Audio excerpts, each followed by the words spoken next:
दही चूड़ा के भोज के बहाने बिहार में होने वाला है बड़ा खेला और जदयू टेंशन में है और उपेंद्र कुशवाहा की कहां खीर पक रही है। इन तमाम बातों पर हम बात करेंगे कि दही चूड़ा में आखिर क्या कुछ होगा और जदयू क्यों टेंशन में है और उपेंद्र कुशवाहा क्यों अलग दही चूड़ा का भोज कर रहे हैं।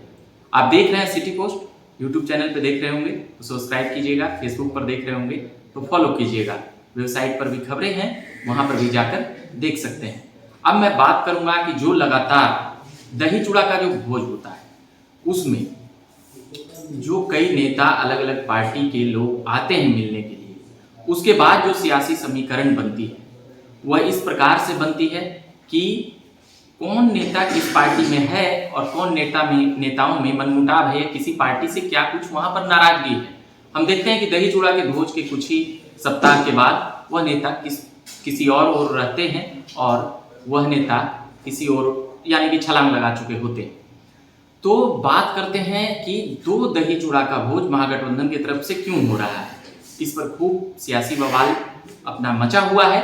वहीं एक जो तेजस्वी यादव के घर पर होगा उसमें तो सभी महागठबंधन के नेता रहेंगे ही रहेंगे, मगर जो उपेंद्र कुशवाहा का जो भोज होगा उनके अपने संगठन के परिषद के द्वारा, उसमें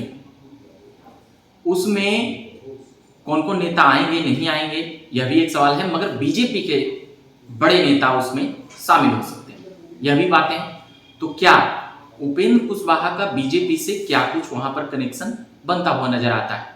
इसमें एक बड़ी बात यह है कि जिस प्रकार से जो हाल में जो बयानबाजियां हुई हैं आरजेडी के विधायक सुधाकर सिंह के द्वारा उपेंद्र कुशवाहा पर भी और उपेंद्र कुशवाहा की तरफ से भी हुई है, वहीं यह भी उपेंद्र कुशवाहा जैसे नेताओं का कहना था कि जो चुनाव हुआ, उपचुनाव हुआ बिहार में, जो परिणाम आए उसके उम्मीदवार को लेकर भी अपनी मंशा वह जाहिर कर चुके हैं।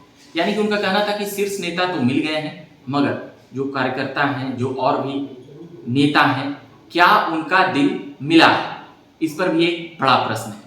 क्या सचमुच आरजेडी और जदयू के कार्यकर्ता और तमाम नेताओं का दिल मिला हुआ है, इसको लेकर भी सवाल उठते रहते हैं। वहीं अब बात करते हैं कि उपेंद्र कुशवाहा ने अपने पुराने दल राष्ट्रीय लोक समता पार्टी के पिछले वर्ष जदयू में विलय के बाद भी अपने संगठन महात्मा फुले समता परिषद को बचा कर रखा ताकि विपरीत परिस्थिति में काम आए। पिछले एक महीने में उनके बयानों का अगर विश्लेषण किया जाए तो वह हर कदम पर जदयू को आईना दिखाते हुए नजर आए हैं। अपनी ही सरकार के विरुद्ध बयान देकर चर्चा में आए सुधाकर पर भड़के कुशवाहा ने राजद के साथ जदयू की मुश्किलें भी बढ़ा दी है। सुधाकर पर कार्रवाई की मांग और लालू राज की याद दिलाते हुए कुशवाहा ने तेजस्वी यादव को भी आईना दिखाया है। उन्होंने कहा नीतीश ने कैसे उस खौफनाक मंजर से बिहार को बाहर निकाला, इस पर भी विचार करना चाहिए। वहीं राजनीतिक जानकारों के अनुसार कुशवाहा का अगला कदम बीजेपी से भी जुड़ा हो सकता है। नीतीश कुमार की सरकार से भाजपा के बाहर होने के बाद एनडीए को बिहार में नए सहयोगियों की जरूरत है। इसी सिलसिले में चिराग पासवान और भाजपा को एक अंतराल के बाद दोबारा अपनाया है। जदयू से अलग होकर पूर्व केंद्रीय मंत्री सीपी सिंह भी भाजपा की लाइन पर ही चलते दिख रहे हैं। भाजपा को कुछ अन्य सहयोगियों की तलाश है। ऐसे में उपेंद्र कुशवाहा की गतिविधि पर नजर है कि बिहार में कोयरी वोटरों की संख्या को देखते हुए कुशवाहा भाजपा की जरूरत बन सकते हैं। ऐसे ही कई सवाल लगातार उपेंद्र कुशवाहा के फैसले के बाद उपज रही है, जो बिहार की राजनीति में अपनी सियासी गर्मी बढ़ाए हुए है। आप बने रहिए सिटी पोस्ट पर, लगातार खबरों के साथ आते रहेंगे। मेरा नाम रविकांत हुआ, धन्यवाद।